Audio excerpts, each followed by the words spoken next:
What's going on, guys? Welcome back. Now today, as you can see, we're playing Elder Scrolls Online Tamriel Unlimited, and we're going to be doing my very first build video. So basically we're just going to show you my stats, and then we're going to show you how I do my build. So as you can see, I've got 1,955 spell damage and 57.1% spell crit, as well as having all my skill points or stat points into my Magicka. So this is a Magicka build. Now for our first skill line in our front bar, which is dual wield, we're running Puncturing Sweeps. Puncturing Sweeps is going to be your main AoE, or the only AoE for this, and it's generally a good one because it heals you.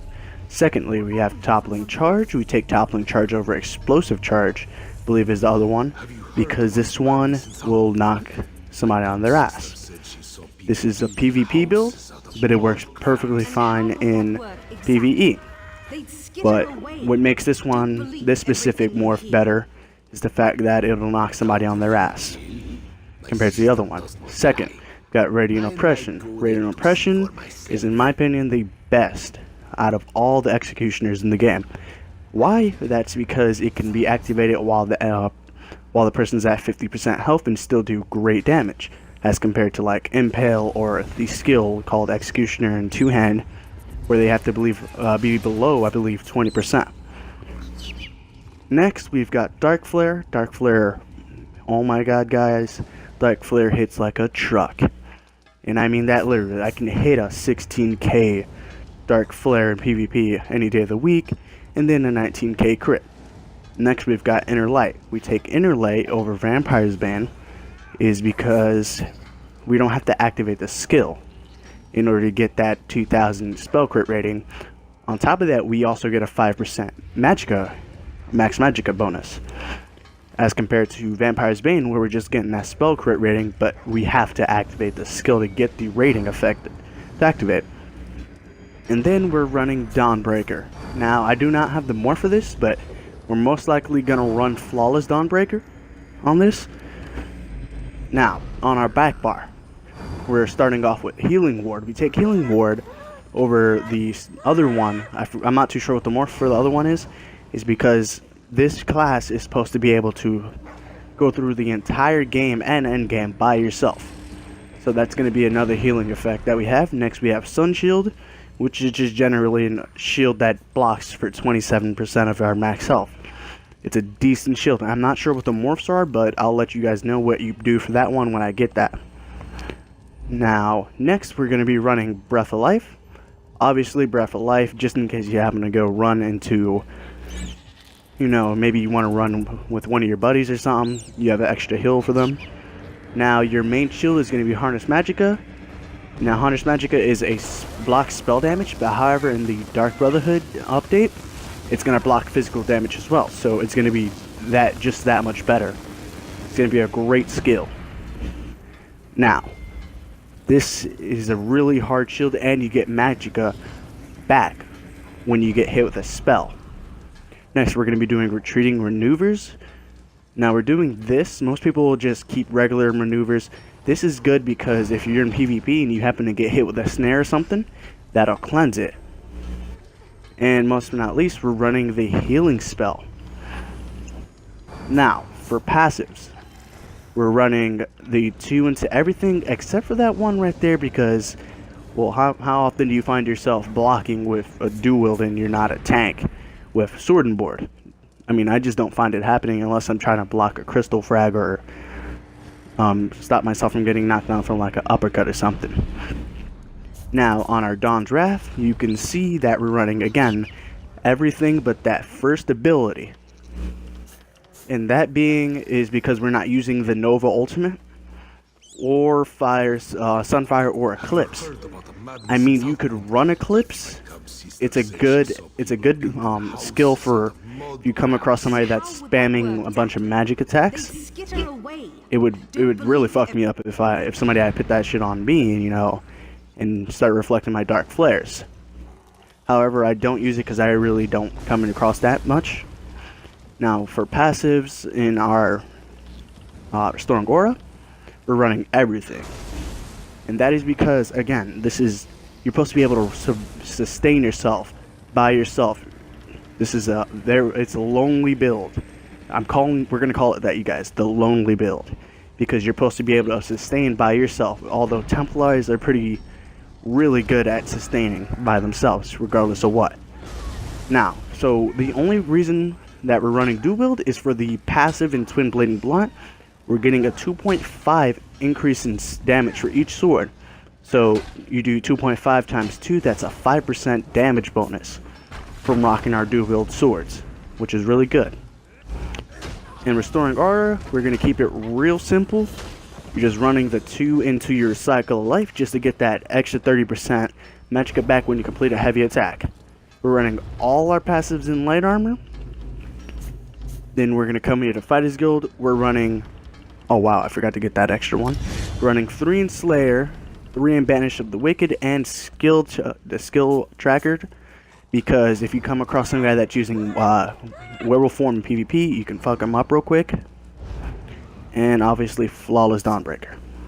We're not running any passives in the Mages Guild, nor are we running anything in Undaunted.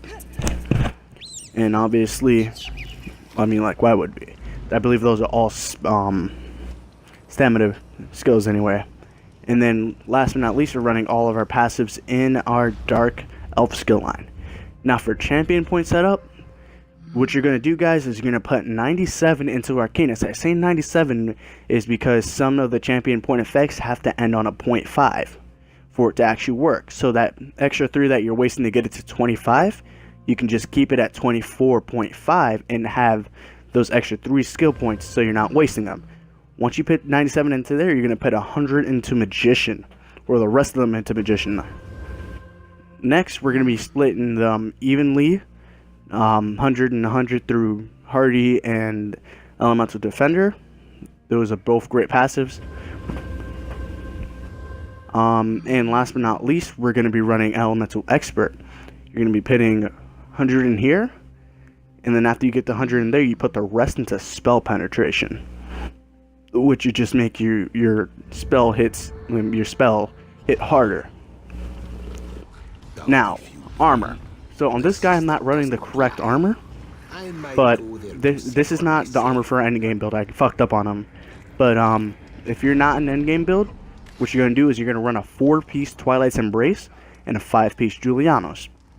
If this is an endgame you guys are building, for an endgame build, you would run a 5-piece Lich with a 4-piece Magnus. The 5-piece Lich, so you can get the 1,000 and something Magicka back when you fall below 30%. And then I'm not sure what Magnus is off the top of my head, and then obviously your 3-piece Willpower. But that's going to be your armor setup. Keep it simple, 5-piece Lich, 4-piece Magnus. That easy. The only thing that's going to be expensive about the armor is the Lich set, which it's like 600k to get the 5 pieces. It's like 600. You're going to spend nothing less than like 600k. Now, you're going to be running the vines on your head, chest, shoulders, and legs, I believe, and then infused on the rest. Well, guys, that's my build, and thanks for watching, you guys. Really appreciate all the support. We got 101 views, you guys, on the last video we did with the top 4 best grind spots. So I really want to thank you guys, and really appreciate it. Thanks for the support.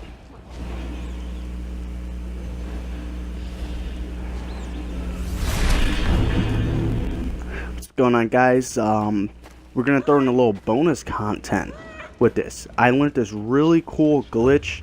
I'm not sure if you guys want to call it a glitch or whatever, but I'm gonna show you how it works.